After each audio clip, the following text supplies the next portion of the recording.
When I first caught wind of Khazan, the first Berserker, I thought to myself, and the, and the. But what do I mean by this? What the hell does that even mean? I've got to admit, even though I'm here with a video on Khazan, at first I didn't feel like giving it a second glance. Too many bloody games coming out these days with only a tiny percentage of them actually being worth paying any attention to, in my humble IMHO. Saw a few screenshots of the game and says, wow, I'm not going to play this game at all. But then I heard that it was a Souls-like. Hold on now, that changes things. Except it doesn't change anything at all, does it? Because shut up. I'm sick of Souls-like. There's been like 3 really good ones over the years, and Code Vein's pretty good too if you play it solo. I like it, because of the gameplay.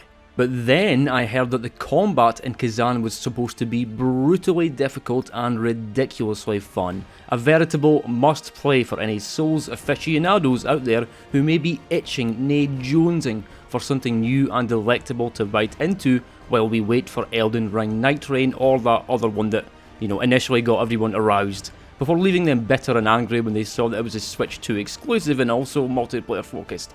Fuck's sake, just give us more Bloodborne or something, eh? And so I gave in, finally deigning to download the damn demo to see if it was worth picking up the full package upon release. And ladies and gentlemen, upon viewing that opening cinematic, wherein I felt a mild pang of exhilaration because Margit from Elden Ring is in it, and upon being introduced to Khazan, legendary general and saviour of the kingdom of Pelos, now turned disgraced prisoner and traitor, then gaining control of him and getting my first taste of brutal battle, axe in right hand and sword in left, well, hehe.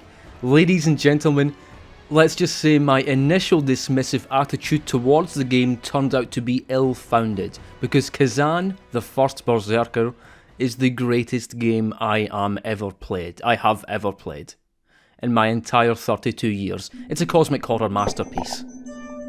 Not really, but you have to say that when doing a video essay nowadays, don't you? Everything is either the worst thing ever or some sort of masterpiece. What I actually think after spending about 50 hours on Khazan is that, hey, this game's really good. You should play it if you want. I don't care. The combat is flippin' excellent and some of the bosses are really, really, really hard. They might make you mad and drive you to complain about them on a forum somewhere, but then you finally manage to beat the fucking boss and now it's your turn to insult others for finding the game difficult, to make yourself feel better. Khazan is a Souls-like, but in particular it is a Neo-like. I know that not everyone who enjoys FromSoft's modern games likes the Neo games, but if you enjoy Neo, then I'd say you are highly likely to enjoy Khazan too. Me myself personally, as a person, I love Neo 2. Good god, that is a sick game. And whilst I do have just about the highest possible opinions of your Elden Ringses and your Bloodborne's, for me, your Neos do scratch a slightly different sort of itch. An itch that Khazan also succeeded in scratching with its level and mission design, gear systems, and much more. Not to mention its near instantly forgettable story. Mind you, Neo 2 isn't the only influence at play in Khazan, the first Berserker. That's for bloody sure. In fact, for as thrilling as I found the game's combat to be from beginning to end, the thought occurred to me many times that I was playing a sort of amalgamation of the most successful elements from other recent games, with a killer but also highly unoriginal combat system inserted into its core to give it all life, resulting in an experience which, while absolutely being fun and worth playing, did, at times, also feel sadly soulless. Rather than beat around the proverbial bush for any longer though, how about I just dive right into Khazan, the first Berserker now, in 3, 2, 1.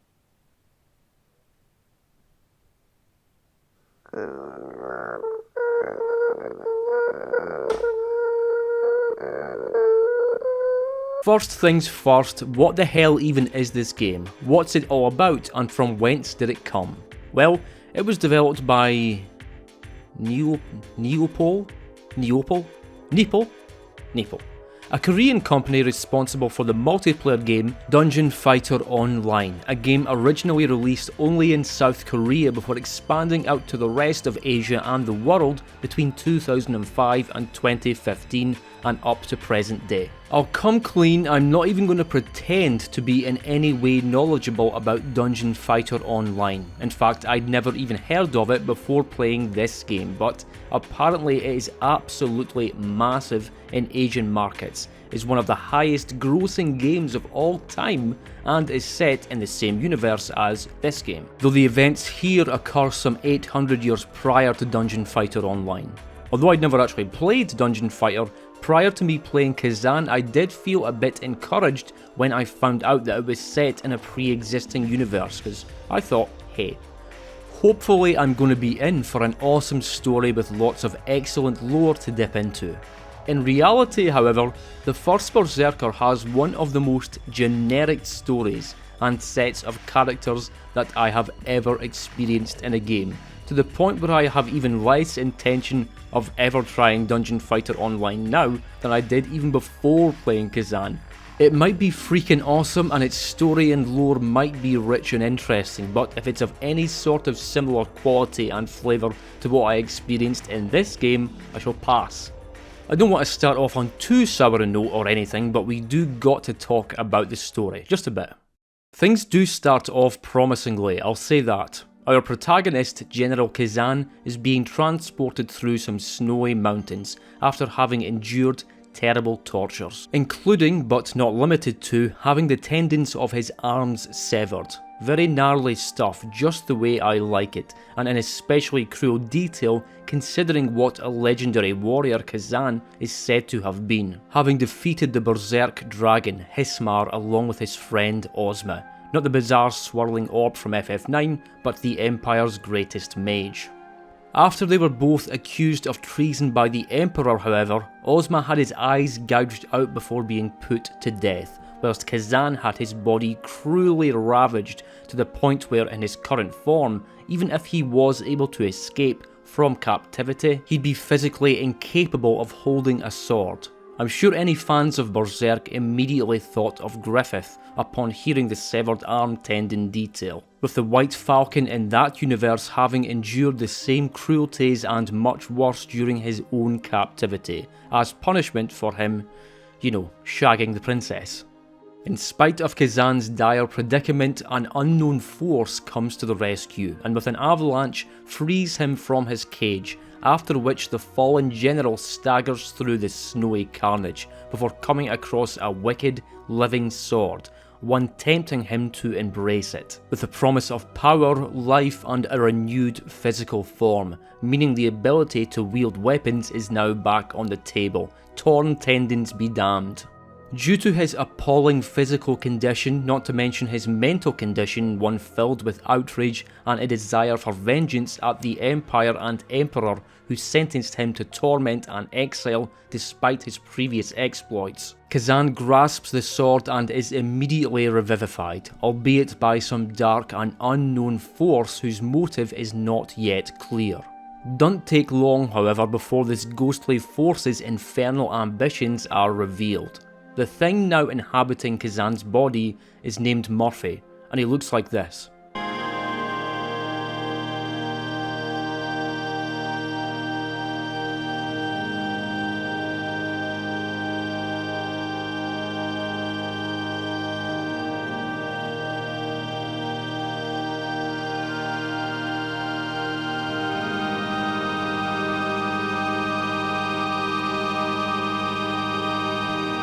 Oh wait, sorry, I got confused there. Sometimes I get confused. He, or indeed they, actually look like this, and they are known as Blade Phantom. Now, the reason I say they is not because Blade Phantom identifies as non-binary or something, but rather because it is made up of several consciousnesses, the souls of long-dead mortals, now turned denizens of the Netherworld, the realm where souls migrate to when the body dies. A place lorded over by one Lord Charon. However, the natural balance between the mortal realm and the netherworld has been offset, with the usual flow of mortal souls having inexplicably dried up. This is why Blade Phantom sought to free Khazan from captivity, so as to be able to enact their infernal will within the body of perhaps the most powerful mortal on Earth, to restore the supply of souls to the Netherworld. Only issue is, Khazan's kind of a bloody badass and he ain't having none of it. No, he tells Blade Phantom. No. No, Ben, no! After rather a difficult boss battle against his possessor, Khazan comes out on top, again, because he really is just a tough customer. He's not an interesting character in the slightest, but he is strong of arm, determined of mind, and clear of purpose. He wins the fight, but instead of expelling Blade Phantom from his beautiful body, an act which would return him to his terribly weakened and injured state, he proposes a pact, an accord even, if you will, wherein Khazan agrees to work with Blade Phantom rather than for or against him, to help mend the Netherworld's ongoing crisis in exchange for the Phantom's incredible power, which he knows he'll need to fulfill his own goals of vengeance towards those who betrayed him, though as you later discover, the plights of the mortal realm and the Netherworld turned out to be very closely linked. And that's the setup for Khazan, the first Berserker's story, though like I inferred before, its story is most certainly not one of its strong points. I did enjoy the whole setup, and the moment where Khazan and Blade Phantom agreed to join forces was really cool, not least of all because, naturally, I assumed there'd be some interesting and engaging character dynamics to come from this, where the two mighty beings butt heads and jostle for greater shares of control within Khazan's singular material form. Maybe later on, I don't know, Khazan will be in the toilet taking a shit, and he turns to Blade Phantom and he says, "Alright mate, do you mind stepping out of my body for just a few minutes while I do my business?" But then Blade Phantom turns around and he says, Nah, I'll just stay here. Just go ahead mate, I'm good." To which Khazan replies, "Dude, come on, dude." In reality though, and much to my disappointment, there's none of that. Straight up, the only real moments of contention between the two entities are here at the beginning of the game, and then after that they just get down to business. There's a couple moments where Blade Phantom does the whole, "Mortal, you are sad. I do not understand. In my world we do not feel," all that sort of shit. But other than that, I don't have anywhere near as much to say about Blade Phantom as I'd like to. In fact, there are several long stretches of this game where, as a character, he was barely present, and where it was too easy to forget he was even there. You can always go and chat with him where he stands within the hub world, but where the dialogue of many hub world characters does actually change as you complete main missions, Blade Phantom's dialogue almost never changes. Fine then, I just won't talk to you, you son of an onion. You silly sausage. By the way, Khazan's hub world is called the Crevice. It is essentially an inter-realm, a junction between the mortal realm and the Netherworld. Normally a mortal wouldn't be able to venture into the Netherworld, but thanks to Khazan's possessed state, he can freely cross between one world and the other. It's actually a pretty cool feature of the Crevice, which contains a portal allowing you to quickly cross over, all your friends, vendors and smiths being located on one side and Blade Phantom, Defrona and the mission select points being at the other. Regarding Defrona, just as we have the mighty Morgott voice actor playing Blade Phantom, this game has the Shadowheart lady playing Defrona. It's an all-star cast. Mind you, I don't actually like Baldur's Gate 3. Not because I think it's bad, but because I'm absolutely shit at it and it makes me feel dumb. And so I didn't really care that this lady was in this game. Not least of all because her voice acting in this game is strangely not all that good. I don't know if this was supposed to be some clever aspect to the character that I just failed to pick up on, but I noticed the pitch of her voice often changed from line to line, and I don't know why. But now the Dragon King have found it and reactivated the device. You know about Netherworld energy, yes? It's the source of... The ancient Irradians sense that they... You know about Netherworld energy, yes? It's... The ancient Irradians sense this energy. Anyway, Defrona is also a subject of the Netherworld, though she is far more loyal than Blade Phantom to the aforementioned Lord Charon, and only helps and advises Khazan insofar as it is of benefit to her lord's wishes. From what I can remember though, you only even hear Charon talk near the start of the game, where you first make it to the crevice, and then literally never again. He mostly just ceases to become an entity. Pfft, Lord Charon? More like Lord... But what is Khazan, the first Berserker? What is? Who are? And why who? Well, it may be a Souls-like, but rather than it having an interconnected world like Dark Souls, a sort of pseudo-interconnected world like in Lies of P, or a big fat open world like Elden Ring has, you explore the game world via missions in almost exactly the same way as in the Neo games, with the exception being that those games didn't have hub worlds, unless you count the interim in Neo 2, I guess. By the way, I'll warn you now, I'm going to be bringing up Neo 2 a lot in this video. Like, seriously, a lot. There are just way too many similarities not to.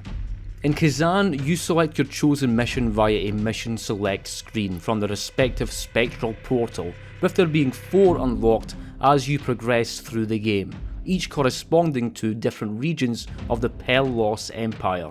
I know lots of folk really crave an open world to explore these days, with games like Elden Ring making people especially hungry for that sort of thing, but I've got nothing against isolated mission-based levels as long as the gameplay is good enough, which in Khazan's case it really is. Thing is, there are a lot of missions in this game, some would even say too many. In fact, I'd say too many. You've got your main missions, those which progress the main story, take place in new, large levels, and which feature fresh, high-quality bosses with their own cutscenes and such. There are 16 of these missions, quite a respectable number, but what about the other 24? Well, some might say their quality varies quite significantly. In fact, I'd say their quality varies quite significantly. I'll get more into the actual gameplay side of things in a bit, but generally speaking, whereas the quality of the main missions typically ranges from between, say, a 5 at worst to, say, an 8.2580, 3705 at best. The quality of the bonus missions typically range from a 2.5 at worst to maybe a 6.5, 09, 09, 09, 509037 at best. In most cases, it wasn't so much that the bonus missions were really bad, but more of a case of oi nipple. It's pretty obvious that the only reason you put this extra mission in here was to increase the length of the bloody game. Bloat is what we call it. The reason I say this is because all of these bonus missions are composed of recycled bosses, enemies, assets, and chunks of levels from the main missions. For example, the main mission Strange Stench has you fighting your way through Scoffa Cave, a monster-ridden den which happens to be the fastest route to the stronghold of Palemion. It's filled with spiders, you fight lots of spiders, and the end boss is a massive spider. It's a fine enough level, though of course they had to put a bloody poison swamp in it. But then you unlock the Blacksmith's Heirloom bonus mission, which has you go back into that same level except a much smaller portion of it. And instead of it ending with a new boss, it ends in a boss version of an elite enemy you already have fought a bunch of times. Or, for example, there's the main mission Forgotten Temple, a long dark trek through a, forgotten temple, filled to the brim with dragonkin, undead skibbity, before concluding in an absolute bastard of a boss. Sick mission, really sick boss.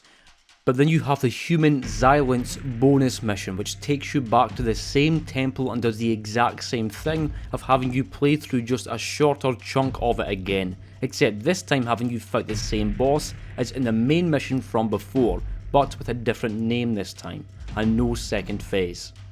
Mind you, one new element that is introduced in this bonus mission, as is the case in many others too, is a new character with their own mini-story separate from the main story. The problem, for me anyway, is that these stories are usually little more than guff. For the first few hours of me playing Khazan before I yet had the measure of its story, I was listening to every bit of dialogue in the hopes that there'd be some bitchin' lore here for me to learn and love and laugh to. But there were two fairly early on incidents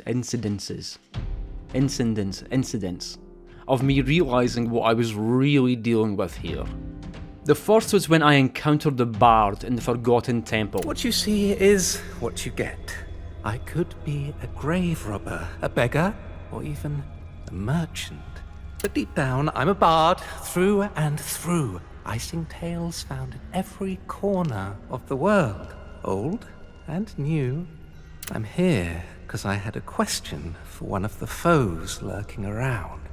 But it seems he met his end, for he is nowhere to be found. Just so you guys know where I stand on this dialogue, I don't like it. The second incident was when the character of Xylence was introduced, a dragonkin who was raised by humans and, as a consequence, is the only known dragonkin able to exhibit human speech. The problem is that he sounds like this. The evil General Nils is the leader. Xylence will get revenge! Dragonkin up there. They will pay. Just so you guys know where I stand on this voice acting and dialogue, I don't like it. It's shit. I don't give a fuck about this character, or any of the others for that matter. Guff. I guess one exception to this that I should mention is the Birth of Evil bonus mission.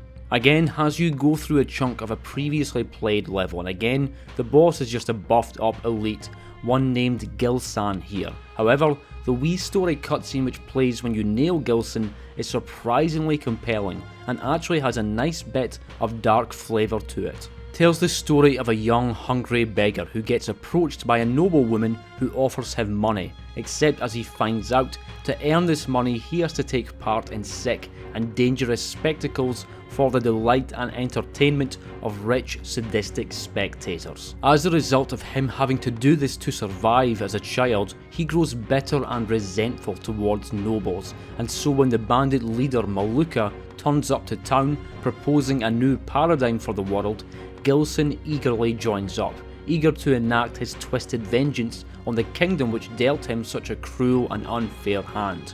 Really cool wee backstory, though one of the reasons it stood out so much is because of how much less impressive and how much more forgettable the other side characters are, and the main characters too for that matter. By the way, just in case you think I dislike this game from the negative way I'm talking about some of its aspects at this point in the video, really should clear up that I don't. I actually think it's great and one of the very few Souls-likes actually worth bothering with. It's just that it also has some weaker elements too. Now, one easily predictable counter to the disdain which I'm showing towards the content contained in Khazan's bonus missions, which really will make up a massive percentage of your playtime with this game, is, hey dumbass, if the bonus missions are optional, which admittedly they are, then just skip them, why don't you? What are you, some kind of dumbass? Well, I'll tell you exactly why I played each and every one. It's because them being called bonus missions is a little bit deceptive. Bonus implies that, hey, if you're liking the game and you want a wee bit extra, here are these extra missions for you to indulge in. In reality though, that's not the true way of it, because it's clear from the stated level recommendations for each and every main mission that the campaign is balanced around you completing every bonus mission too. If you skip these, you will quickly become underleveled, whereas if you play them you'll find yourself pretty much right at the recommended level for most of the game. Furthermore, you often find very valuable crafting scrolls which only appear in these missions, not to mention other items, gear and collectibles, some of which are required for the game's true ending. Really though, despite all this, for most of my playthrough this wasn't actually a problem for me because I was enjoying the shit out of the game and I was enjoying these missions. It was when I got to around the 30-hour mark that the bonus missions started to feel a bit bloody tiresome. Not because the gameplay had started to feel boring by that point, but because it often felt too much like these missions simply weren't adding anything other than padding.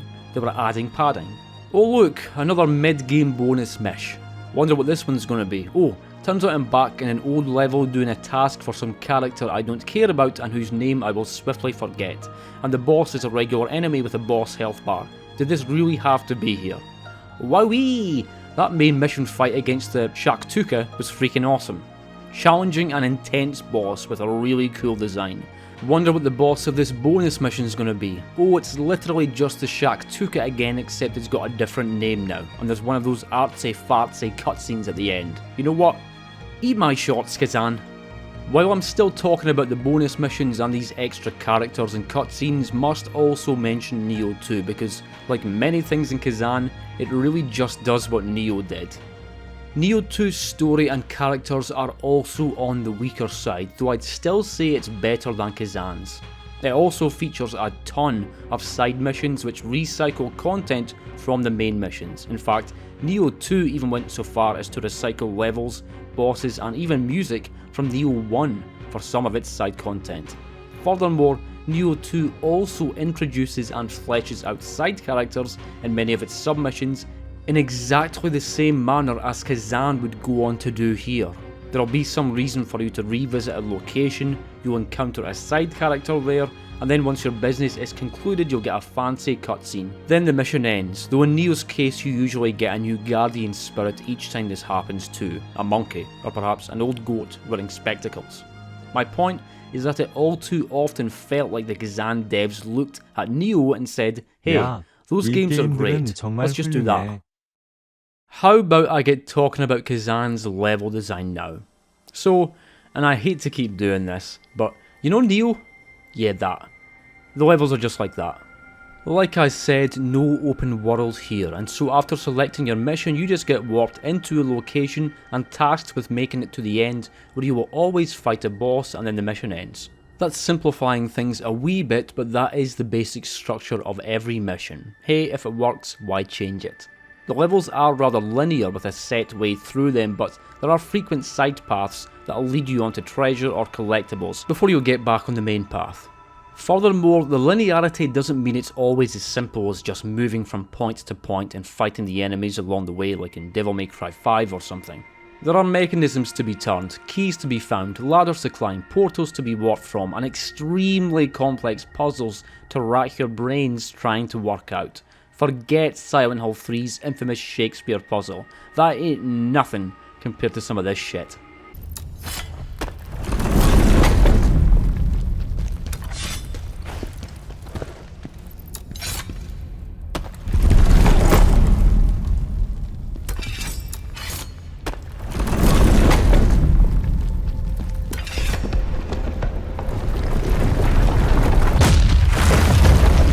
There's also a very big emphasis on shortcuts, by knocking down trees, activating elevators and unlocking doors from the other side, the usual stuff. Doing this in levels initially felt quite rewarding for me, just the act of making everything more connected and accessible in any given location, giving me those extra wee feelings of progress, in addition to the lacrima, which is this game's version of souls, gold and gear. After a while though, the whole shortcut thing turned out not to be quite as worthwhile as it first seemed.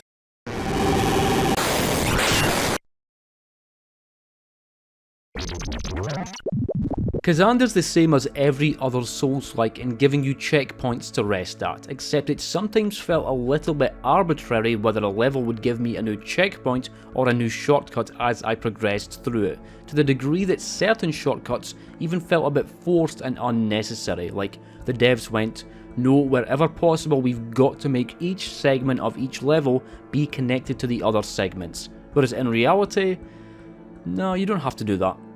After Dark Souls 1 came out, it seemed like interconnectivity became the new gold standard in level design, as if having that in a game is an automatic plus and just makes it better, but I think in some cases it can be deleterious to level design if you're trying too hard to make shit loop into other shit in any given level.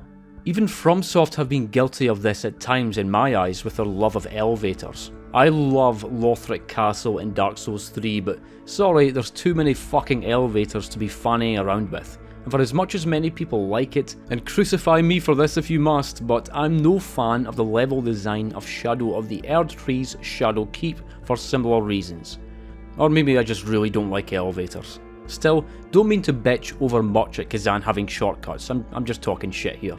Something that is very strange though, is that if after completing a mission you later choose to replay it, perhaps to farm a boss for their gear or to get a collectible you missed, then for some mental reason, the devs made it so that all the shortcuts you previously opened are shut again. You can warp to any checkpoint you choose from the mission menu, but every door will be locked now, and every brittle tree untoppled. It's possible that they change this in an update at some point though, maybe that'll even have happened by the time this video comes out.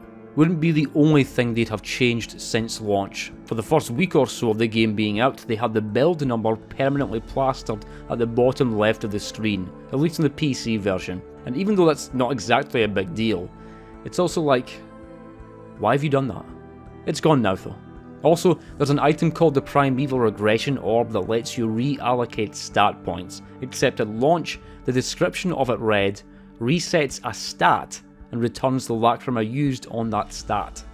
This is an epic rarity item which costs 10,000 gold to buy, and it lets me reallocate a single stat. In reality, it actually lets you reallocate all your stats, but the description was misleading. I'm just straight up nitpicking now, I know, I'll stop. Back to the levels though, at least as far as the main missions are concerned, by and large, they are enjoyable to play through, are occasionally great, though from time to time can feel a bit bloody irritating and even tiresome.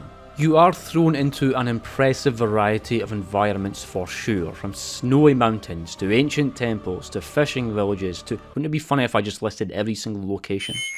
To chaos-corrupted cities, to bandit camps, to imposing fortresses, to... The visuals are more than impressive in some of these levels too. Because of the weakness of its story, I'd be lying if I said I was eager to know more about Khazan's world and the places it has you travel through, but certain sections really did have me stopping and staring in a way I wholeheartedly applaud.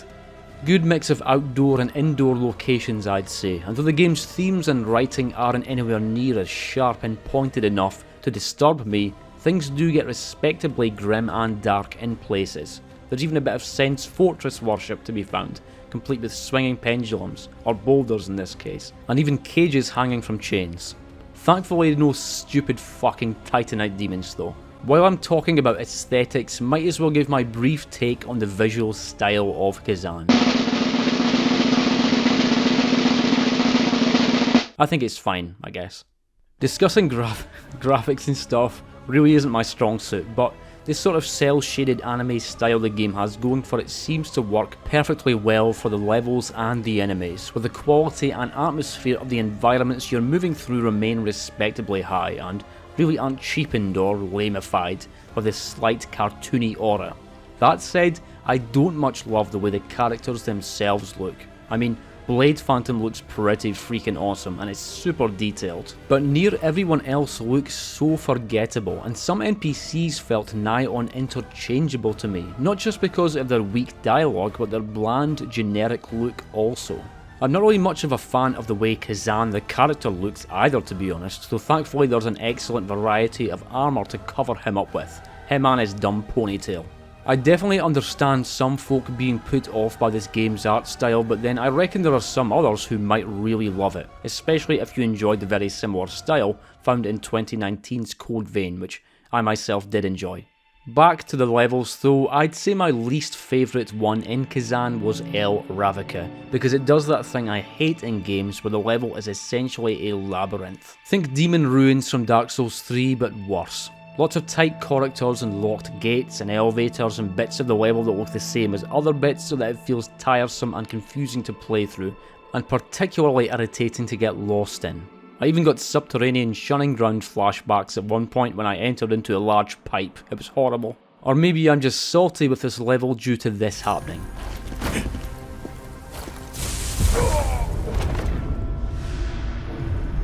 Mind you, El Ravnica really was an outlier in that regard. It was very rare that I felt lost in Khazan, but rather than that being because the level design felt overly simplistic and excessively linear, neither of which was the case, it's because the levels just did their job respectably well. Kind of a weird way to put it, I know, but the level design largely just felt fine, serving effectively as vehicles with which to enjoy the combat, though them being, as I put it, fine really isn't so great for memorability. In fact, while I've told you my least favourite level, I can't tell you my favourite because I just don't have one. I only half-jokingly stated that Khazan just pulled another Neo when it came to its level design, but Neo 2's level design actually did get pretty complex at times.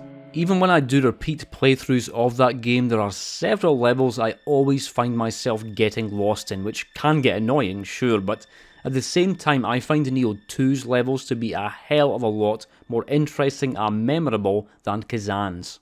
Another thing that both games have in common though is the lack of a jump.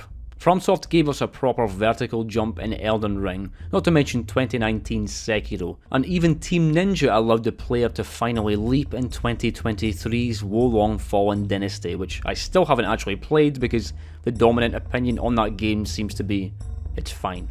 But that aside, no jumps of any kind here, which does feel somewhat antiquated in 2025. Neeple, it's 2025.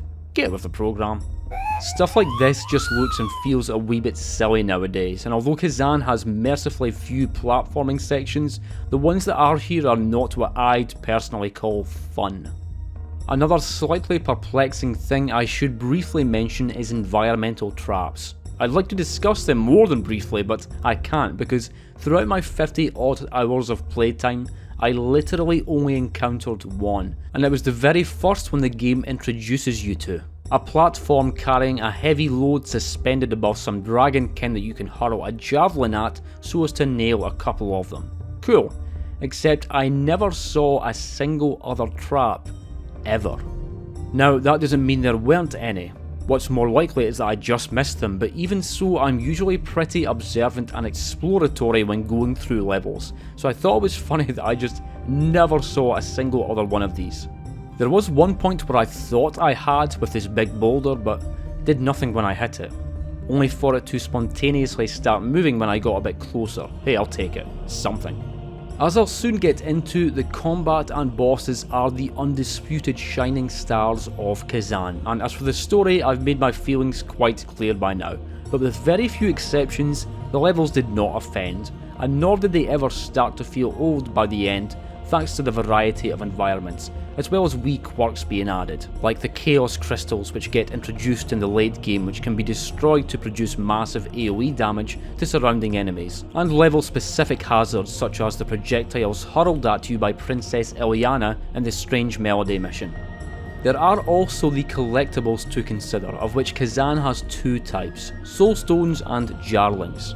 Soulstones are super simple. They're just red crystals distributed throughout each level, with there always being between 1 and 5. You can destroy them with a javelin from a distance or with a melee attack from up close, and for each soulstone destroyed, you essentially gain a spendable resource which you can offload to Defrona for bonuses to your Lacrima Gain, this game's version of Souls, or health recovered from your Netherworld energy, this game's version of Estus, and you'll even be able to unlock additional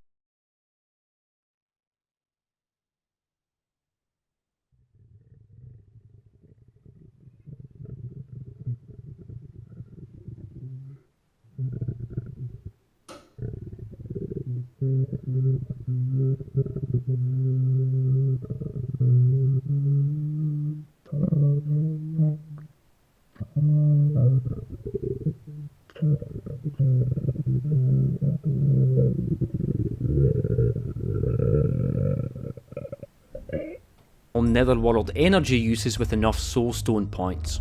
Hunting around for these in levels is a vaguely amusing diversion, I guess.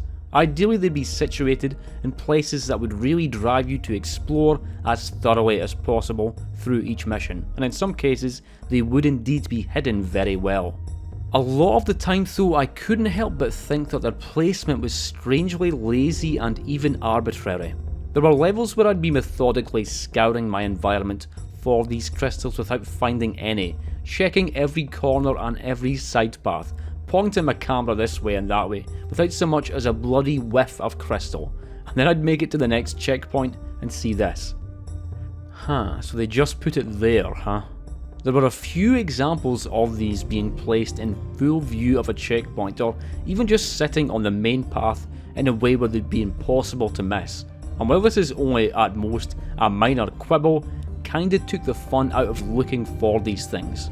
I'm not usually one for 100% in games or finding all collectibles, but I have hunted down every single Kadama in Neo 2 more than once, because those are actually good fun to try and find in a way that really drives you to explore the shit out of each level. And while we're on the subject of the Kodama from Neo, how about we get into Khazan's other collectible, the Jarlings.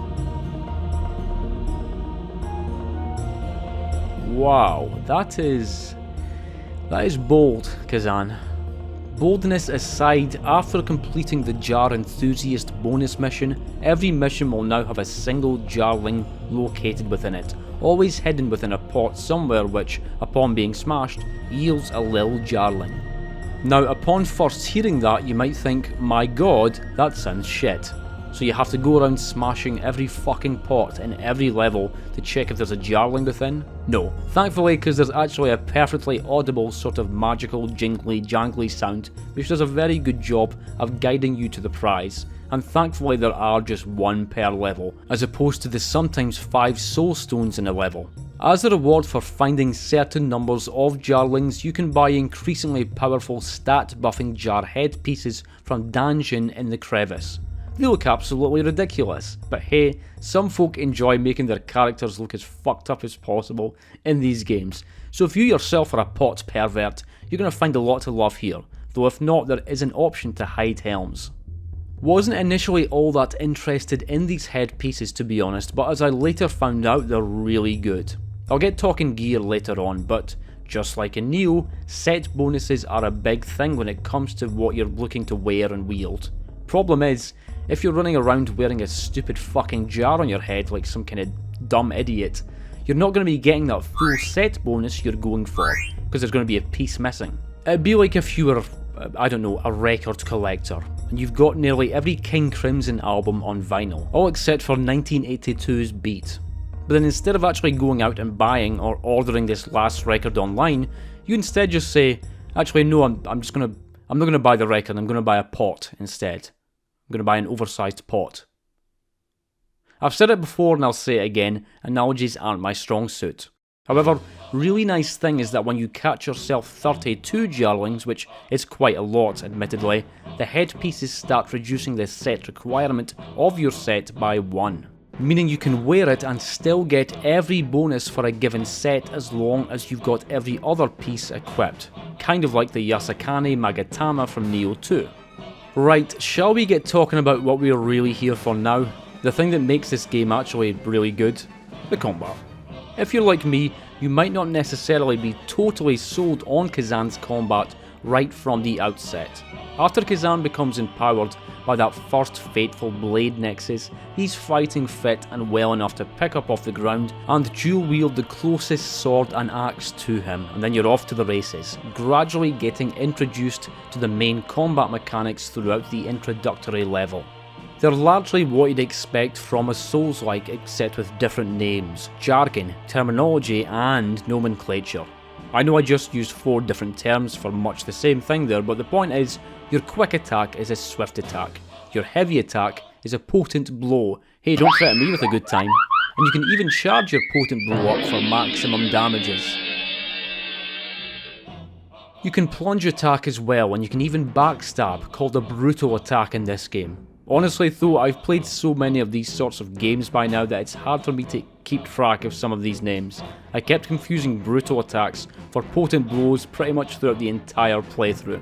Backstabs ain't the only way to deliver a high damaging brutal attack though, which brings us on to another of Khazan's main combat mechanics, brink guarding. But what is brink guarding, and how does it work? Well, you know Sekiro's deflect system? That. It works exactly like that. Of course, Khazan's hardly the first Souls-like to use this mechanic post Sekiro. I mean, Thymesia and Lies of P are another 2 just off the top of my head, and I'm sure there are a few others, as will there be more in the future. And that's because it's a bloody good combat mechanic to have in your Souls-like and a great alternative to dodge rolling, which is another thing Khazan has, obviously. That said, don't let me sit here and poo-poo the inclusion of these mechanics in this game, because originality aside, both of them are implemented excellently. You can simply guard attacks by holding down the guard button, cancelling out damage but resulting in greater depletion of your stamina. But time the guards perfectly, and sir, or ma'am, you've achieved what I like to call the Brink Guard. And the reason I like to call it that is because that's what it's called, officially.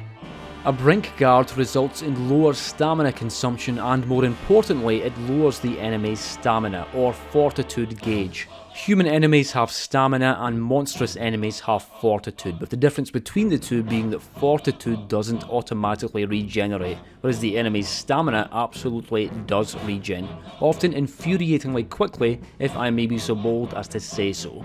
There's a very big difference between how many Brink Guards will be required to render the enemy exhausted depending on the type of enemy you're fighting and whether it's an elite or not to mention if it's a boss where you damn well better get good at learning and then Brink guarding their shit, cause trust me, for most of this game's bosses you're going to be there for a while, and those stamina / fortitude gauges can require a hell of a pounding. The trick is to pound the enemy, and then go in for a potent blow. Brink Guards are just one side of the damage avoidance coin however, because you've also got Brink dodges. Just like guarding, you can pull out a regular dodge that'll give you some iframes and then shift you from harm, but time that dodge just right and sir, or ma'am, you've achieved what I like to call the Brink Guard. The Brink dodge. I fucked it up. A manoeuvre which, in addition to looking really slick, awards you a brief buff to dodge attacks. But which should I use? The Brink Guard or the Brink dodge? Well, you should use both with a greater bias towards Brink Guards.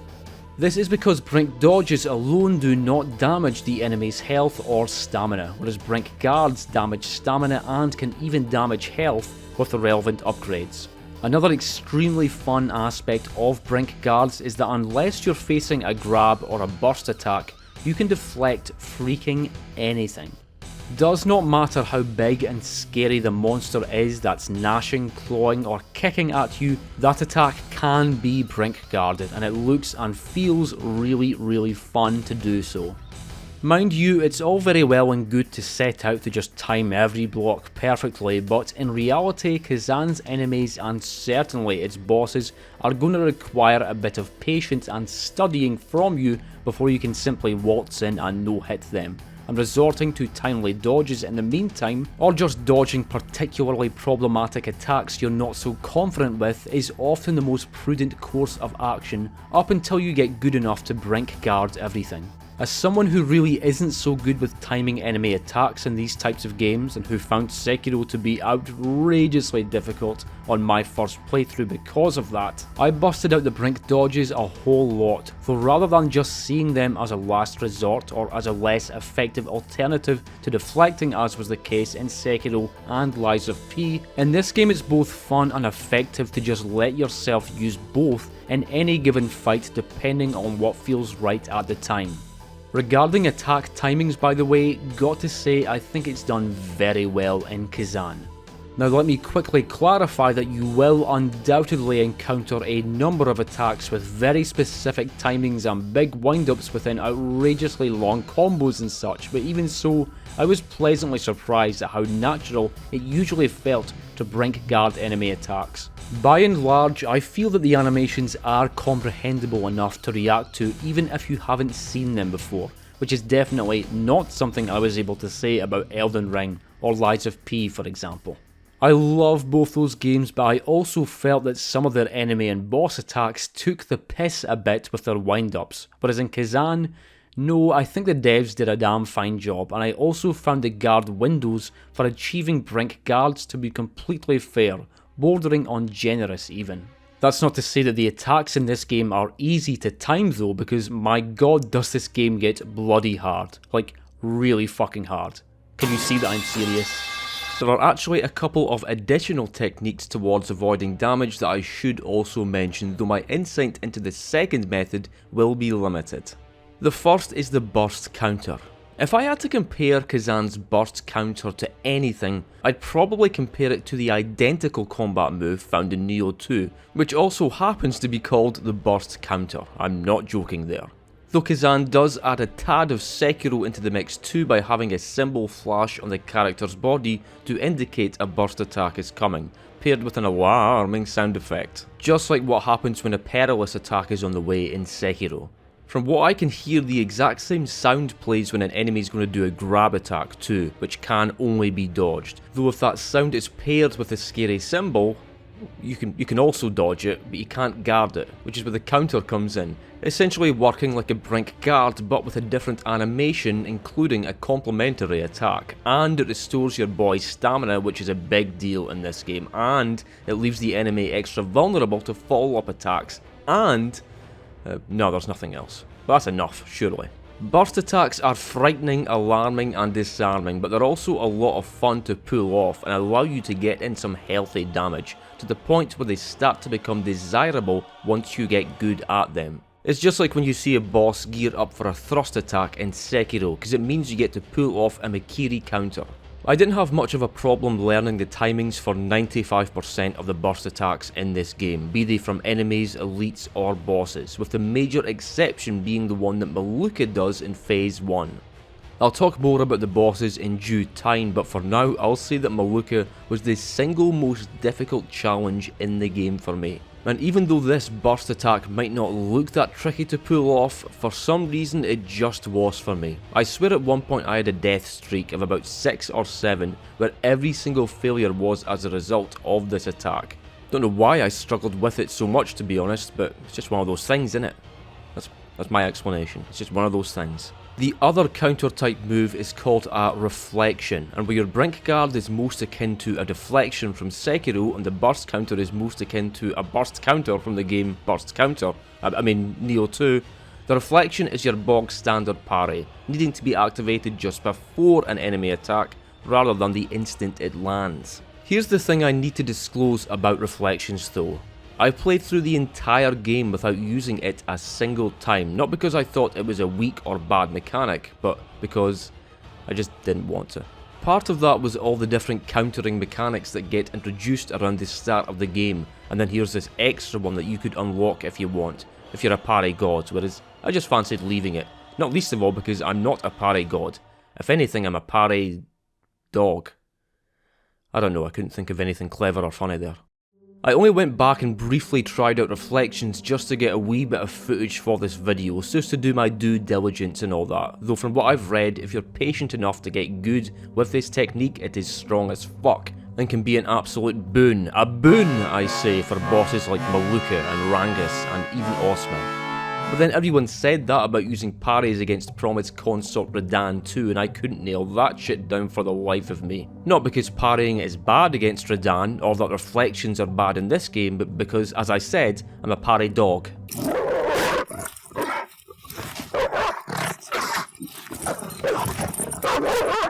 Next topic. That's enough about defense for now, let's talk offense, let's get offensive. As I mentioned earlier, the first weapon Khazan gets is the axe and sword, which I'll just refer to as dual wield from here on.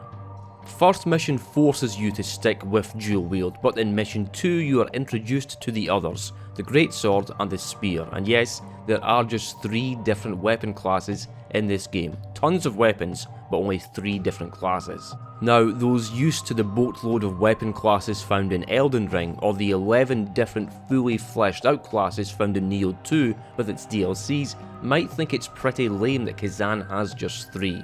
But you shouldn't think that, because it's not lame, it's fine. That's that.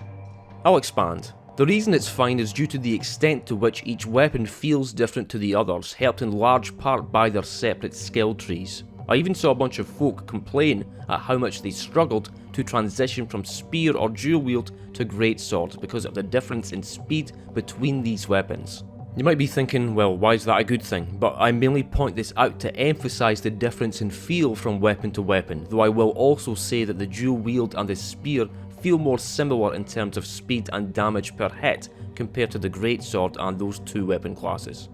Because the game started me off with dual wield, I endeavoured to stick with that for the first big chunk of the playthrough, and then about a third of the way in, I switched to the greatsword, before shifting to the spear for the final stretch, before again switching back to the dual wield for the final boss. Mind you, at first I wasn't exactly sure what the game wanted me to do when it came to weapon choice. Khazan only has 5 stats to level up, with 2 of those, Vitality and Endurance, not having any bearing on damage output. Then there's Strength, Willpower and Proficiency, with each of the 3 weapons having major scaling with one of these stats, and minor scaling with one other. Thus, due to there being only 3 weapons, and due to the way they get introduced to you in the second mission, I wonder if the game might perhaps have been designed for you to use all types, switching from dual wield to greatsword when faced with a slow, beefy bear boy, or to the spear when assailed by some bothersome bastard of a bat, whose fucking idea was it to place this enemy here, by the way.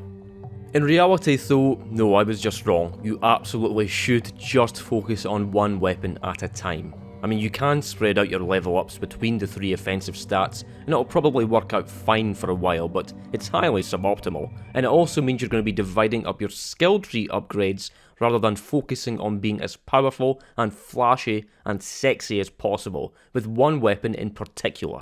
Also, although you can easily accumulate enough mastery points to complete one weapon class's entire skill tree through a single playthrough, you won't get enough points to complete every skill tree. Unless you're grinding, I guess. And as long as you're doing every mission, this is absolutely not a game where you should have to grind to keep up with the difficulty.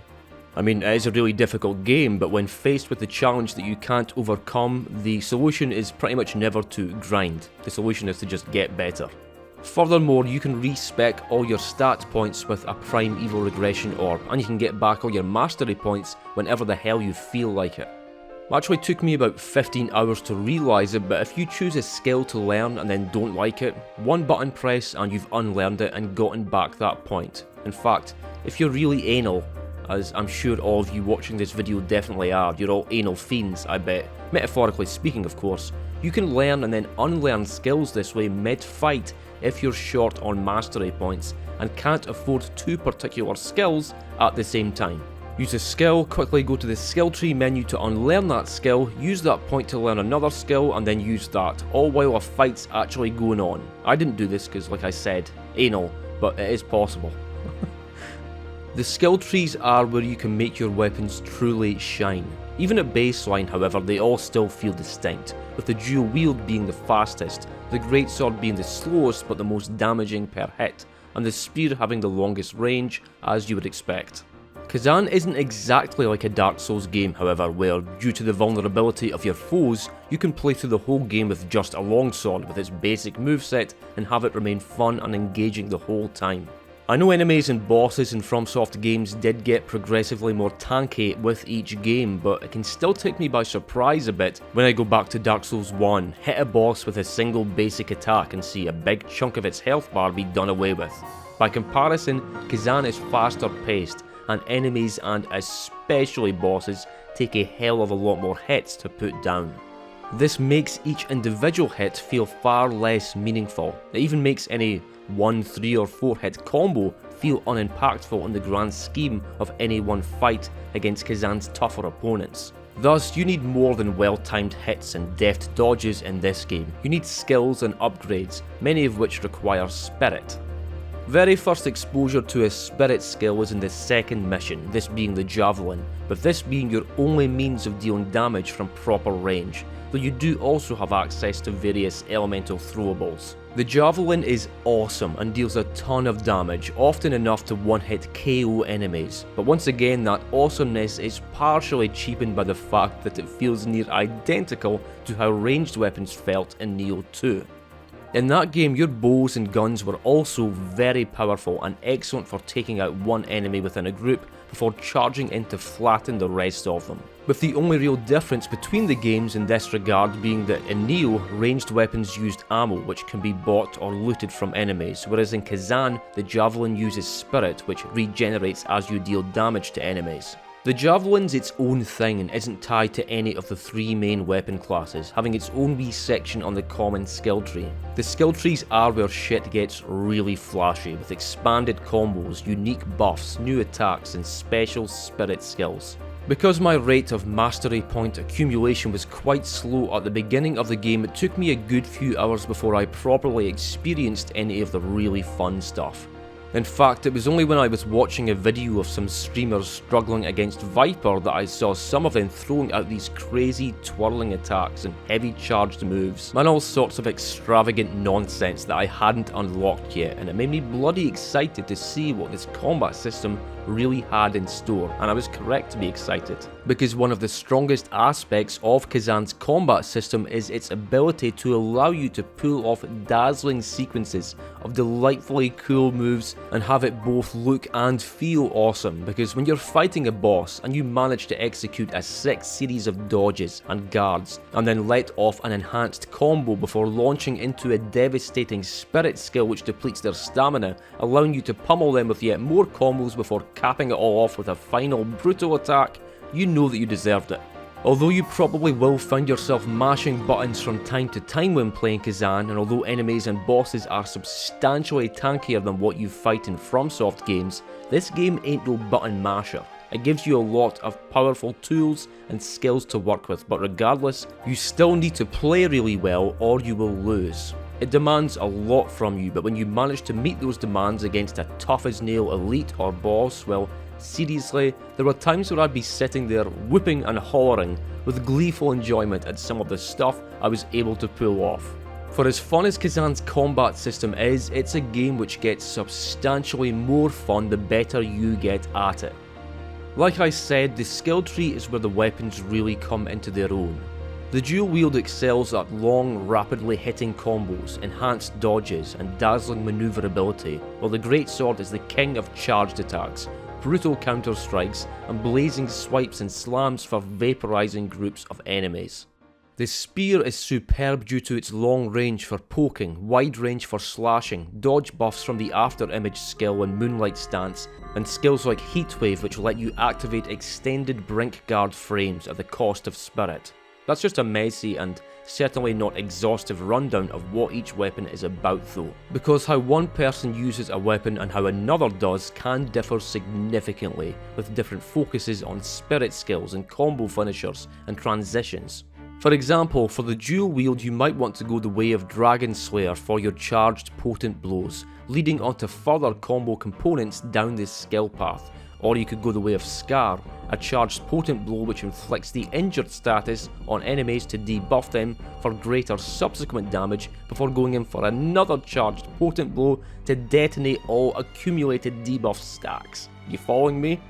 There's a bunch of stuff like this where even within the one weapon class you've got different choices in how you want to approach your usage of that weapon, and then there's your choices of spirit skills too. There are 6 different slots you can assign skills to, which gives you a lot of capacity for choice within the heat of battle, but me myself personally as a person, I tend to prefer to have just 2 or 3 of these skills assigned at any one time. Otherwise I find it kinda hard to keep track of which button does what, and why I should use this skill over that skill at this time or that time, or which...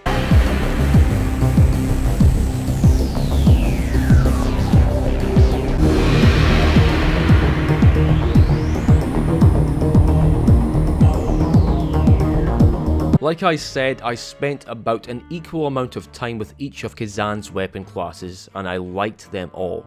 Greatsword did take the most getting used to, but after a bit of practice and skill tree development, it felt just as great as the dual wield and spear, to the extent that I really don't have a favourite weapon class. They're all really great with lots of depth and choice, and although I did feel a bit burnt out at times with Khazan, that was almost exclusively due to mission bloat, the unnecessary number of bonus missions which, rather than serving as additional meaningful content, merely stretched the existing content into extra shapes just to take up more of my time.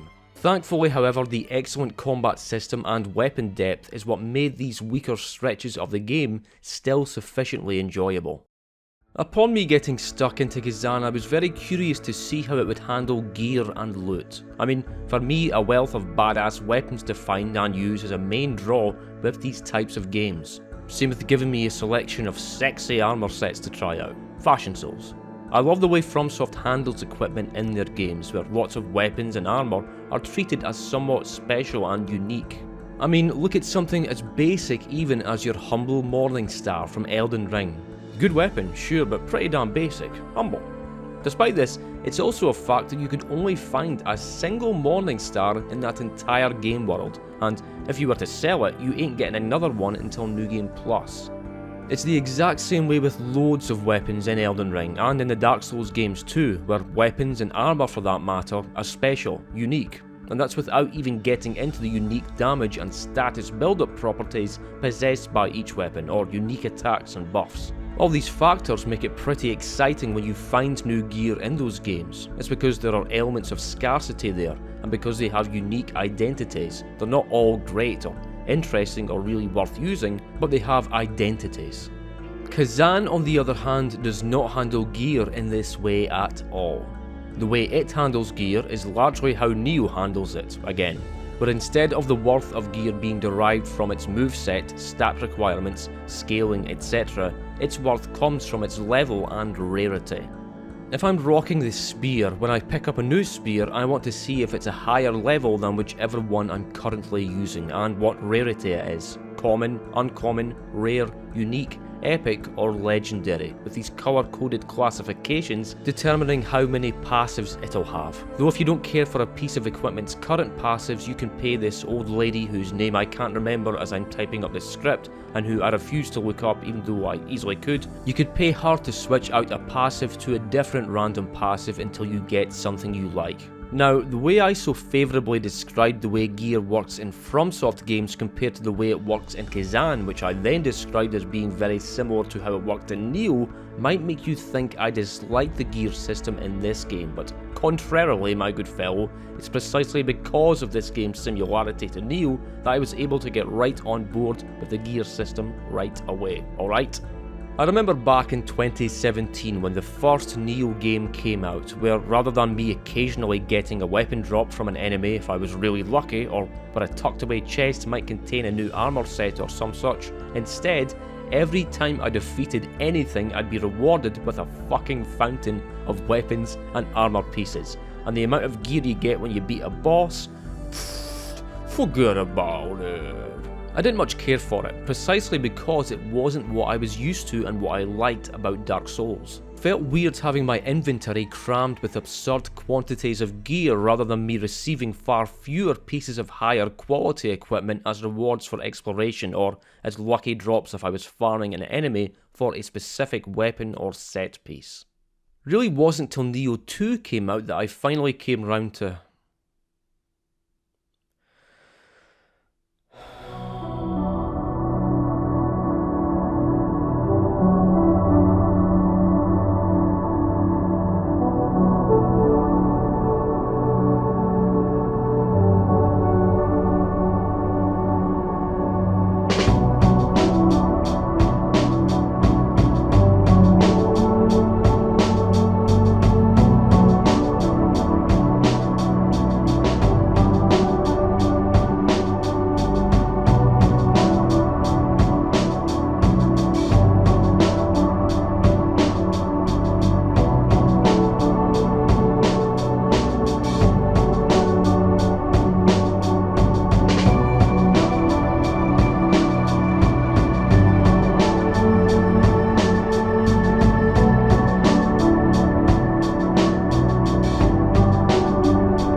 really wasn't till Neo 2 came out that I finally came round to the whole gear explosion agenda. Not just because Neo 2 was different from the first game in this regard, but because I guess I just accepted that, hey, this is simply a different way of handling equipment drops. Turns out you can still have a shitload of fun with it, and there's an even higher capacity for build customization, optimization, and most importantly, customization. I know I just said customization twice there, but that's because I couldn't think of another suitable word that ended in the suffix "ation." Thus, when I saw that Khazan had the same sort of gear system compared to what Neo had, there wasn't any adjustment period for me. I was digging it right away. And furthermore, I should say that compared to Neo, Khazan is much more toned down when it comes to those glittering gear explosions from defeated enemies and bosses. Mind you, I wasn't being entirely truthful earlier when I stated that the two things I looked at with new gear was just level and rarity, because that's disregarding another important factor which becomes increasingly more important as you progress through the game as enemies and bosses become more challenging. Set bonuses. I really didn't give all that much attention to set bonuses for the first 20 or so hours in Khazan, which I think is another hang-up from my Neo 2 days. I say this because in that game there's really no need to worry about set bonuses at all until New Game Plus. In fact, you don't even need to go near Neo 2's Forge until New Game Plus, because you can get by fine simply by equipping higher leveled armour and weapons as you come across them. It's when you venture up and onto the harder difficulties that you have to start worrying about really optimizing your build, otherwise you're going to struggle. In Khazan though, that feeling of necessity came around halfway through my first playthrough, and as I always say, that which comes before if not if, then why if the why do you not then? Well, a wee bit into the game you rescue a smith named Kazumaka. Sorry dude. That's okay. You can craft some basic equipment from him, but out on missions, both main and bonus, you'll come across crafting scrolls which allow you to craft entire armour sets so as to take advantage of attractive set bonuses that fit the weapon you're using and with your style of play with that weapon. There were times even in the early game where I'd find myself taking advantage of a few tiers of bonuses within a particular set, but that was largely just from me happening to find different pieces of matching armour rather than me seeking them out or having crafted them. The crafting came later and it was a good old time. Using a spear? Hey, just take a look at the different sets and see which set bonuses look the most attractive to you, then get to work crafting that shit. Doing this does require materials, but most of these can be obtained simply by disassembling existing equipment, which you certainly shouldn't find yourself short of, though higher equipment rarities will require higher tier materials. The tricky part is the special materials required for each part of a set, because these are harder to come by. For example, the Drowned Witch set comes in 8 pieces, with each piece requiring a witch's tentacle. A really nice perk of diligent jar hunting is that some of these special items will become available for purchase at Dungeon's shop as you find more jars, though you can never buy more than 3. Any extra ones you require will have to be farmed, and so I had to spend a bit of time fighting Trocka until she dropped enough witch's tentacles for me to finish crafting the entire Drowned Witches set. To some folk, I guess this might sound like a bit of a pain in the arse, but honestly I loved it. Grinding for your dream build was one of the most absorbing aspects of Neo, and while Khazan's build building is not quite as in-depth as it was in Neo 2, I still found the process to be really enjoyable, and not quite as grindy as it could have been. One of the most annoying things about crafting in Neo 2 is that whether or not you'd find the smithing text for a particular weapon or armour set was infuriatingly RNG dependent. And sometimes you'd be on your 20th time fighting a boss and that smithing text you really wanted just would not fucking drop, and there was nothing you could do about it.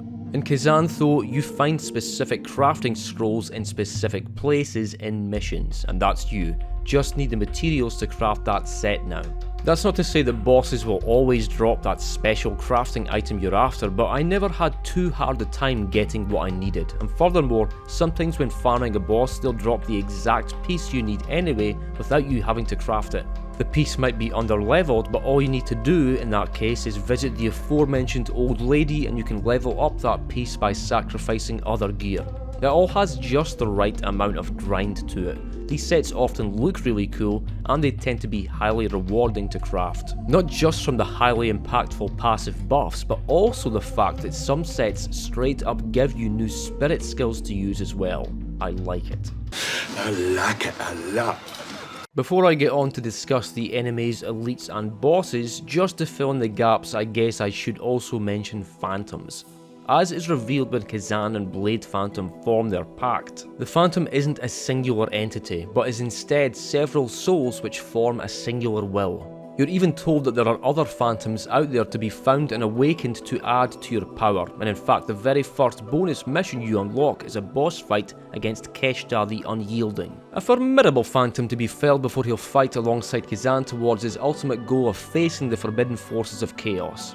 The fight against Keshta is basically just a variation of the Blade Phantom boss, but it was still really enjoyable even if the level recommendation did rub me the wrong way.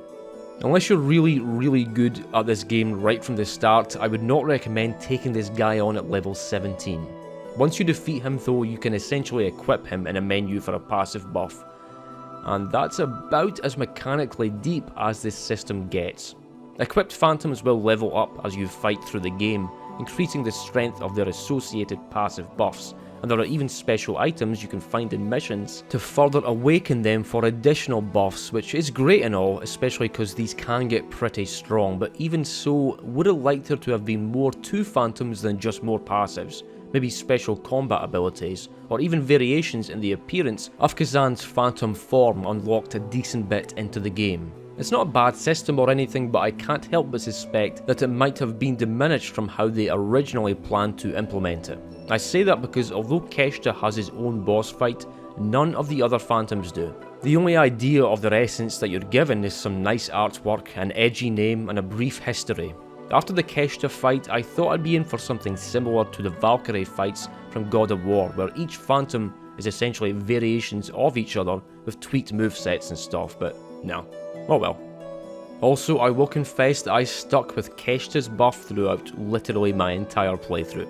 Gives a big increase to stamina recovery rate, which is huge in this game. And because of how your equipped phantom levels up, you're strongly incentivized to just not switch it out for anything else, so I didn't. There's also the phantom form, which slightly confusingly is a totally unrelated thing to phantoms. I mean, Khazan does transform into a sort of phantom, but it has nothing to do with the phantom system. My point is this: if you love the phantom system, there may be nothing in the phantom form mechanic for you. Got it? Fantastic. Fantastic. After defeating Meluka in the Veiled Knives mission, Khazan does the whole Berserker armor Super Saiyan dramatic scream at the sky thing, and thereafter you can activate phantom form in battle when this red gauge thing fills up. If I had to compare phantom form to anything, I'd probably compare it pretty much exactly to Yokai Shift in Nioh 2. I'd love to compare this game to anything else for a fucking change, but again, no, Nioh 2, again. I was actually pretty hyped when I unlocked phantom form because I was probably about 12 hours into the game by this point, and yet here it was awarding me with new combat mechanics. When I actually got to using it though, I quickly realised that rather than it being particularly effective against tougher enemies and bosses, its main utility simply seemed to be staving off death for another 20 seconds or so. Again, that was a big part of what made Yokai Shift so great in Nioh 2, though in that game you could also use healing items whilst shifted, and there were 3 different forms you could take with totally different movesets, and it became easier to use your equipped yokai abilities. In Khazan, phantom form is also great at allowing you to survive a bit longer when you're out of heals but have a full phantom gauge. Trouble is though, that I never seem to be able to do any decent bloody damage whilst transformed. The constantly depleting gauge serves as your health here, but because I tended to transform when I was out of heals, I'd usually end up quickly dying as soon as it wore off, with not that much extra damage done to show for it. That said, I'm not going to go too hard at phantom form here because I didn't pay as much attention to it in the skill tree as I could have. It certainly might have upgrades that make it into a mechanic well worth using for dealing big damage, but it just didn't do much to impress me, though nor did it offend me. I wasn't particularly offended at the phantom form mechanic. Hey though, time to talk about enemies, elites and bosses. Enemy variety is a damn important thing in a Souls-like, and it's something that some developers seem to get a bit lazy on. You've given me a bitchin' combat system? Great. An exotic arsenal of gnarly weapons to use? Thanks very much. A generous set of large levels to explore? I applaud you, but for God's sake, give me a good variety of fun things to fight too, if you please. That was actually a common complaint with the first Neo game at launch, that it had you fighting the same enemies too often, and I remember enemy variety being one of the many things I found underwhelming about Mortal Shell, to name just another random Souls-like. Some other Souls-likes, like Lies of P, however, featured a superb selection of enemies, all of which also featured high quality animations too, which is another common area of weakness in Souls-like made by devs with lower budgets than what the mighty FromSoft have at their disposal. A weighty, impactful combat system isn't built solely on you taking massive damage for making a mistake. You gotta make enemies and their attacks look and feel heavy too. Look at the Berserker Knight from Dark Souls 1 or the Iron Golem. But where am I going with all this? Why have I gone off on this tangent? I don't know. I'll say this though, Khazan has great enemy variety, and this is helped by the inclusion of elites. There are 5 main classes of enemy: human, beast, dragonkin, undead and demon. There are also remnants, but these are mostly just spectral versions of other enemies. First couple of levels have you fighting against human soldiers hunting Khazan after his cage and carriage were rent asunder by Blade Phantom. Though there are a few beast enemies chucked in too to switch things up a bit, which works really well, letting you know that you can expect to face a lot of bigger opponents in the future too, with very different rhythms and ranges to their attacks. And before long, you're exorcising undead husks and destroying demons and slaying a muck dragonkin. Sorry, just had the intense desire there to use the adjective amok outside of its most common usage within the phrase running amok. It's similar to how you never hear the word belated anywhere other than when people say happy belated birthday. And you know what, while we're on the subject, happy belated birthday is actually the wrong way of saying that, because it implies that the birthday itself was late, which is not what people mean when they say happy belated birthday. The correct phrasing should actually be belated happy birthday, because the birthday wasn't late, it was you wishing the person happy birthday that came late. Undead enemies are probably the most unique in that unless you remember to hit their purple orb after defeat, they'll get right back up and carry on trucking, baby. And even though it seems like this should be a really easy thing to keep in mind, it was alarming how often I forgot throughout my playthrough, especially when there was a lot of action going on at the time, which there usually is. Brilliant feature of the Javelin though is that after a couple of upgrades, undead enemies nailed by it will stay down permanently the first time, making some of those sections where there are undead archers harassing you from afar more manageable. Soldiers, beasts, undead and even dragonkin aside though, you do fight some properly outlandish and sometimes hideous malefactors as the game goes on, with the demon class like the Beast of Madness, Corrupted Creation, Monkey Man, and let's not forget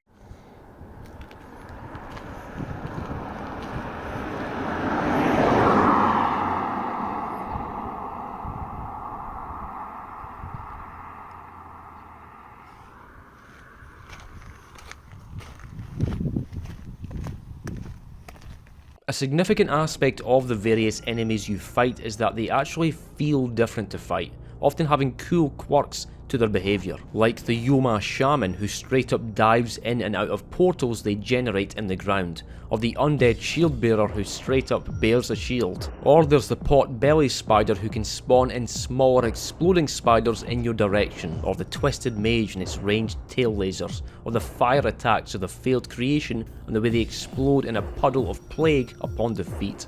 These are just a handful of examples, of course. There are a ton of other enemies in this game, each with their own page in Defrona's codex if you want to learn more about them after nailing one. And something I love is that each enemy has an associated challenge condition which nets you a bonus bit of treasure if you can meet that condition. Some of these conditions are fairly general, like defeating the enemy without healing, but others are very specific to the particular enemy's behaviour, like defeat a crypt devourer before it breaks the surface, or defeat a renowned spellblade's shadow before it empowers its rapier. Stuff like this is a nice rewarding way of adding extra challenge and longevity to the game, and although it's totally optional, you can get some great rewards and even crafting scrolls from it too. I never deliberately went for any of these challenges myself, instead just gratefully accepting the rewards each time I happened to complete one through my skilled professional play. But fun thing for completionists to go for. Mind you, I know there were bugs with the codex at launch where some folks were busting their arses trying to complete some of these and it just not registering that they'd succeeded, but I think all that stuff's been patched out now. Especially by now actually, seeing as how I've only gotten round to finishing this fucking video about a month and a half after I probably should have. Sorry about that. Khazan has you fighting more than just regular enemies though, which is where the elites come in. Unofficially, there are two tiers of elites to be found. There's the bigger, particularly strong enemies which tend to take that bit more killing than your regular ones. Good example is the wild bear in the second main mission, or the greatsword undead from the third, but there's loads of foes like these, often strategically placed so as to intimidate with their imposing size and large HP pool. However, as big as they may be, these guys always respawn regardless of how much you might wish they didn't, which is why I only kind of class them as elites. But then you have the true elites, and you bloody well know when one of these boys is about because of the way the colour gets drained from the screen and the audio takes on a distinctly foreboding timbre. These elites are particularly tanky, especially powerful, and will often have additional offensive quirks at their disposal, such as health and stamina absorption, or elements added to their weapons, or even status effect build-ups. On the plus side, most of the time it will be just you and the elite doing battle, rather than you having to worry about bands of lesser enemies pissing you off at the same time, and I think enemy concentration is something Khazan does consistently well. I certainly at times felt threatened by enemies when moving through levels, but this was pretty much never because there were too many enemies, instead being because the enemies that were attacking me simply had tricky movesets for me to deal with, thus being laid out in strategically effective ways. Elites are pretty much Khazan's mini-bosses, giving you a chance to properly lay into stuff with your biggest, fanciest attacks in the way that the regular enemies usually don't, and they're often situated before the next checkpoint so as to raise the stakes further during battle. Even so, elites are always optional if you really can't be arsed, but if that's the case then why even play the game? It'd be like going to a buffet and saying, I choose not to partake of this buffet. Additionally, elites serve a similar purpose to shortcuts and treasure chests in the sense that they are obstacles which can be cleared from the level, which in turn make that level easier to get through again if you happen to die before reaching the next checkpoint, lessening some of the frustration of having to replay content.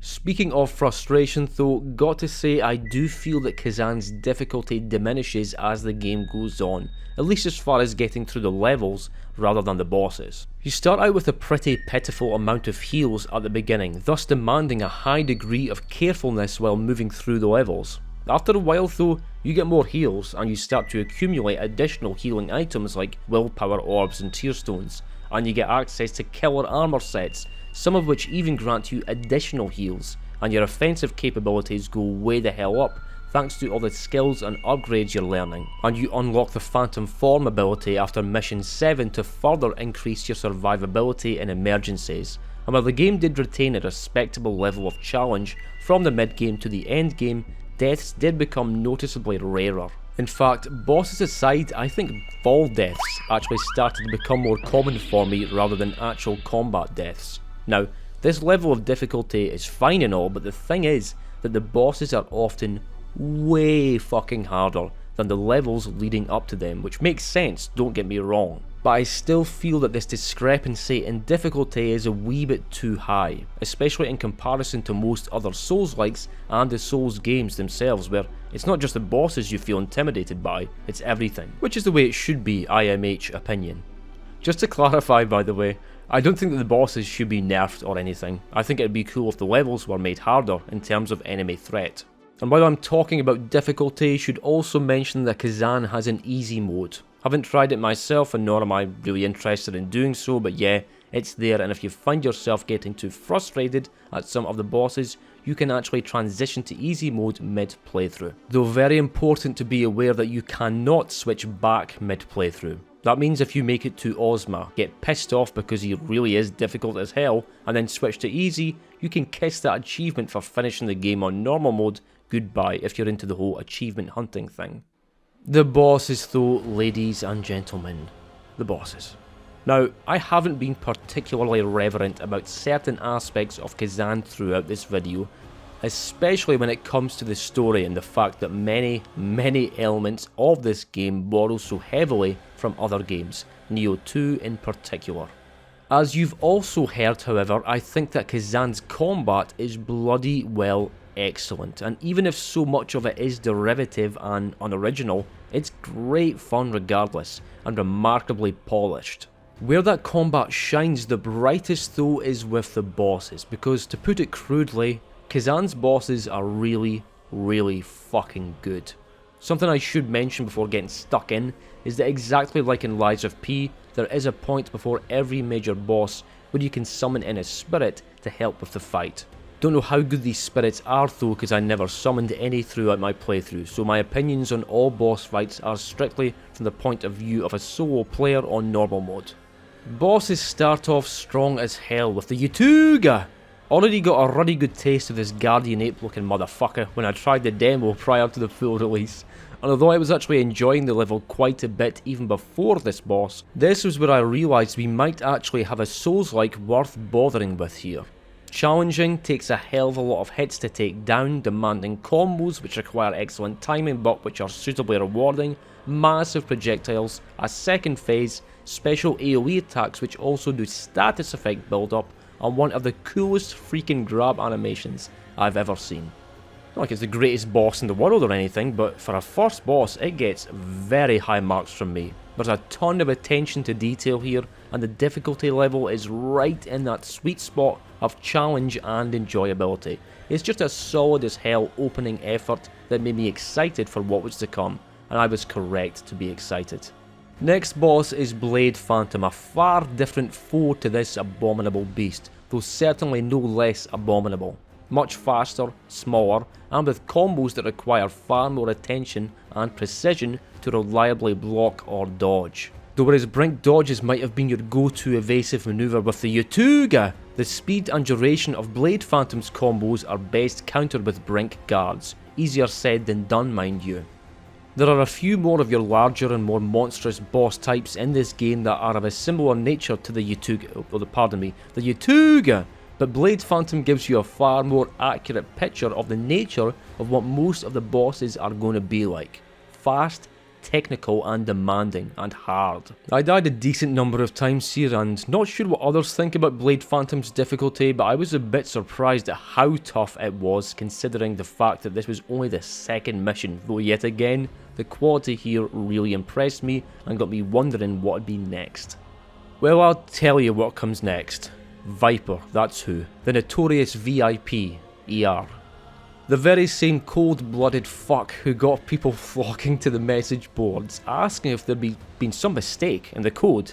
This is only the third major boss, and it's this difficult?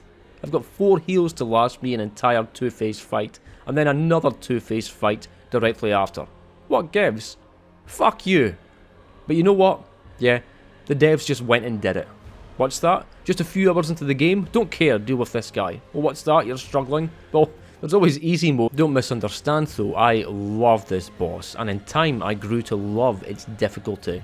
Took over an hour before I got the timing down on all of his spear combos and knew to look out for his lunging grab attack and the bothersome spinning spear throw, and when I eventually breathlessly depleted Viper's last slither of health, I came close to throwing my hands up in the air like I just didn't care, because I could not even believe how happy I was that I had just beaten the boss. And you think, good stuff. We cutscene playing here though. Boss still doesn't quite look like it's beaten yet. Can you imagine if there was another phase? Kinda looks like it's transforming into something else now. I'm sure after the transformation it'll just run off and return as a boss fight later on in the game. Honestly though, far from me pissing my pants in outrage at this, I thought it was hilarious. I was genuinely laughing at it. I wasn't pissed, because Viper is a really high quality boss that honestly isn't as hard as you might think once you get the Brink guards down. I mentioned before how delightfully fun and cathartic Khazan gets at times, but it's the bosses where that's particularly true, because when you get the rhythms down and go for extended stretches of dodging and guarding everything, and going in for brutal attacks, it's poetry.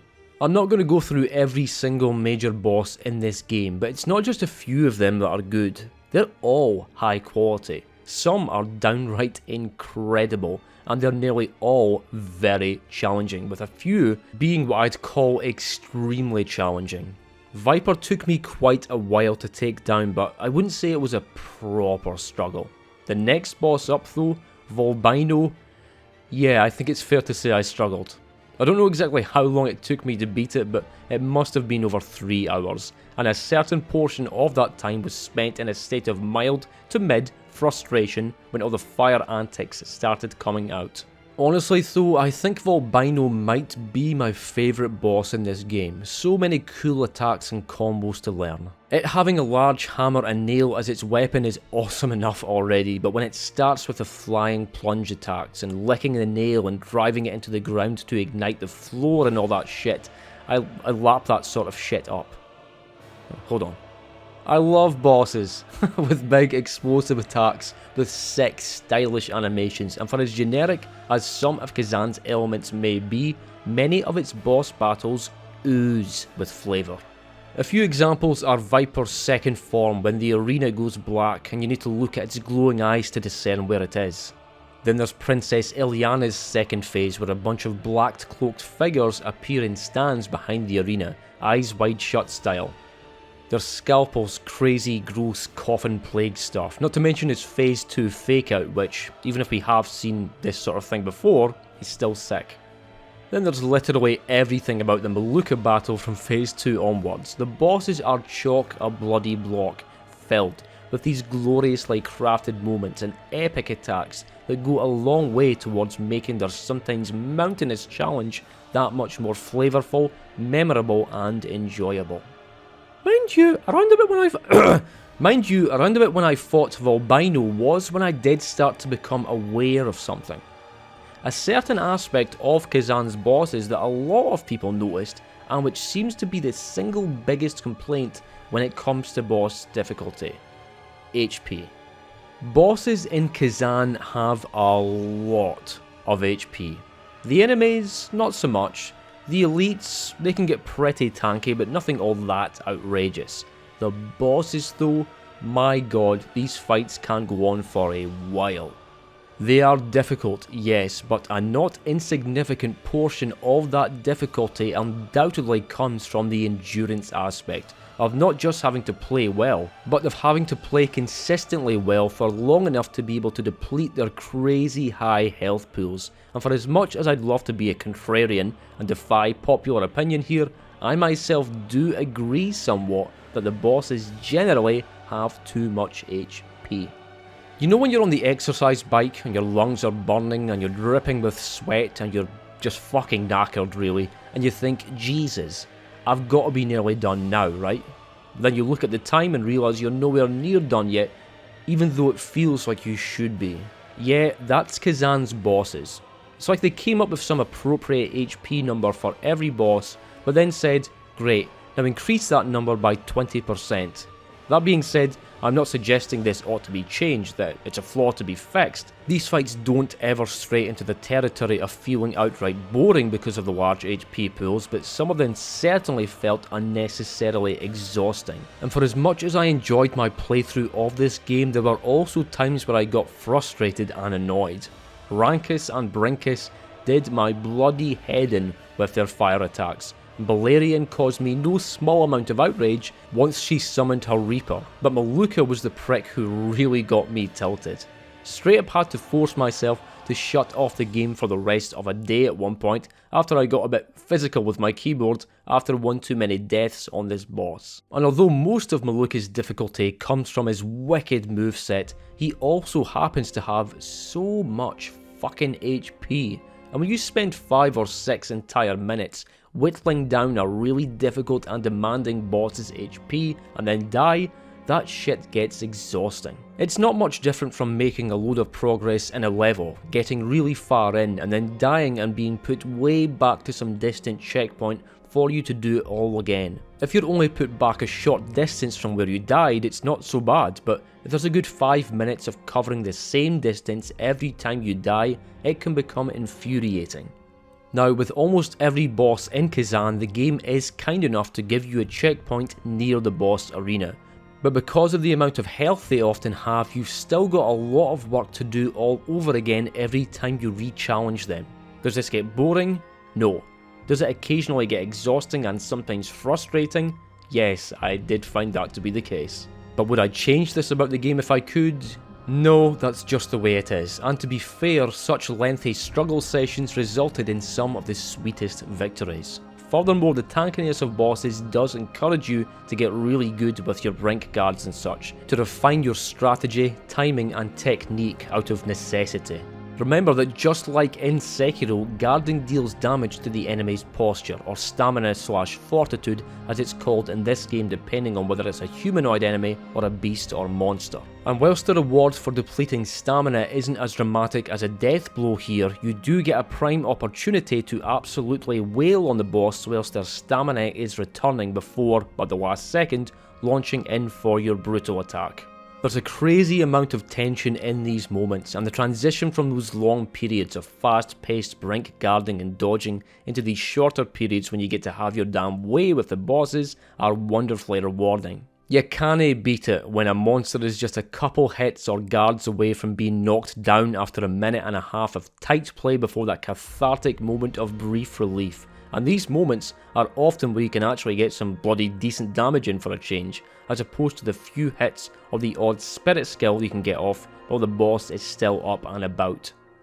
Now, much the same applies to humanoid bosses, who will tend to have much less total stamina, requiring less hits and brink guards to exhaust, but the catch is that humans can regenerate their stamina, and as you quickly discover, this is an important catch. Their stamina regens so goddamn quickly sometimes that I can get a bit outrageous, as in I feel mild outrage when I see how easily my hard graft is undone just because I had to take a bit of a breather after a series of attacks and guards, which is what really makes it sting.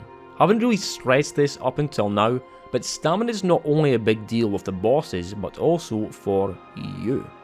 Khazan's stamina depletes quickly and it regenerates rather slowly, to the point where when fighting bosses I'd often be forced to just stop what I was doing, retreat and then do nothing as I watch my stamina bar recover, taking just long enough for it to feel a bit too long. And bear in mind that throughout the entire game I had Keshta the Unyielding equipped as my phantom, which gives it a big boost to stamina regen rate, which is another reason why I never bothered trying other phantoms, because without that buff my damned stamina would feel like it was replenishing at a snail's pace. Again though, just like the bloated enemy HP issue, you can also argue that this simply encourages more skillful play.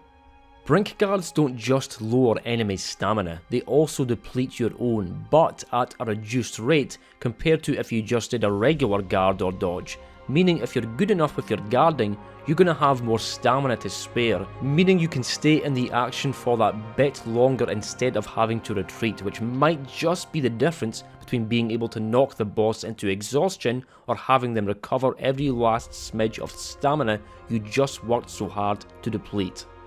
A touch I do really like that actually differs to how Sekiro handled its own combat system is that in this game, just as you use stamina when you attack them, enemies and bosses use stamina when they attack you too. Thus, rather than the only way to exhaust opponents being through hits and brink guards, if you catch them just after they've launched a series of attacks, due to their diminished stamina you might only have to push them just a little bit over the edge to achieve exhaustion. I started off this section of the video praising the hell out of Khazan's bosses, and that's because in addition to the quality of most of the major ones truly being sky high, there are all these additional mechanics and meters and miscellaneous considerations to take into consideration. The combat with regular enemies and elites is excellent, don't get me wrong, but the reason to play this game is the bosses. Their final boss in particular, Ozma, is exactly as big a bastard as you'd expect the final boss would be in a game like this. I'm sure I'm not the only one who, whilst fighting the likes of Viper, Volbino and Lookout, thought, if this is what the early to mid-game bosses are like, what the hell's the final boss going to be like? It's like this. It's fucking hard. The Ozma encounter is an explosive, nail-biting, 3-phase marathon of madness where near mastery of the game's mechanics are near mandatory in order to survive the monstrous melee. Mind you, depending on your diligence beforehand, you might only be in for 2 brutal phases instead of the 3. If you've completed a particular couple of bonus missions and obtained all 15 golden collectible items, Defrona will have an extra dialogue choice for you when she appears in the final level, whereas the other 2 will give you a different ending each. The devs knew what they were doing with Ozma. They looked at Nioh 2's Atakamaru, Sekiro's Ishin Sword Saint, Shadow of the Erdtree's Promised Consort Adan, Lies of P's Nameless Puppet, and they said, hey, here's what we've come up with. Oh, you thought that was hard? Have another phase, dumbass. Oh, you thought that phase was hard as well? Have another phase, dumbass. Did I find Ozma insanely difficult? No, but he was really, really tough, and probably one of the most intense bosses I've ever fought in a game, due to his wide array of moves and, as expected, massive HP pool. That final phase was a constant source of stress for me, even whilst I was still on phase 1 or 2, because I knew that any mistake I made earlier on would allow me less heals at the end, and bear in mind that getting to Ozma's final phase in the first place takes about 6 minutes every time. And that's 6 minutes of constant, intense challenge. Incredibly demanding timing, a fuckload of different moves and combos to learn, burst attacks, grabs, ranged magic, and a host of confounding status effects. You can easily find yourself getting burnt, frostbitten, and perhaps worst of all, chaosed. A nasty effect that can substantially reduce your max HP, which is the last thing you want with this boss.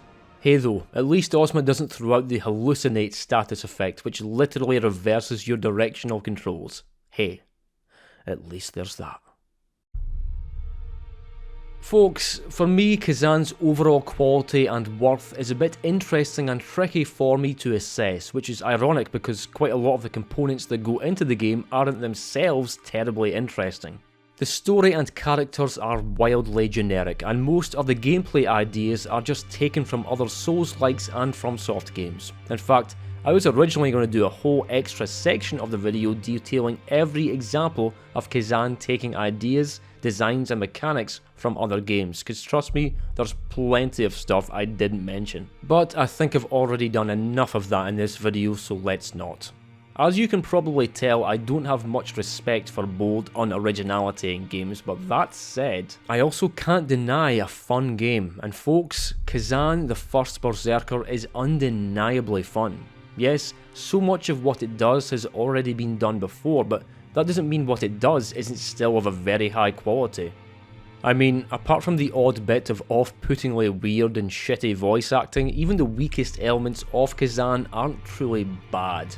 I find this story to be almost impressively unimpressive, but there's nothing offensive about it, and I'm sure there are even some of you watching who enjoyed this story just fine. And whilst the levels and level design didn't blow me away, for the most part, quality-wise they ranged from okay to pretty damn great.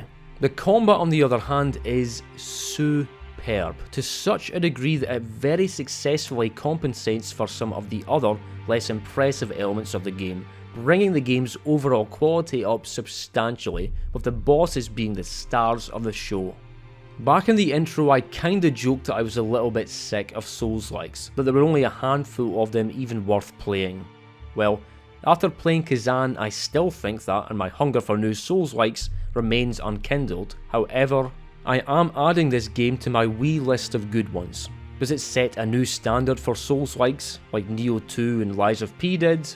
I don't think so, but it's a bloody good game nonetheless. And on that note, cheers for watching, and cheerio.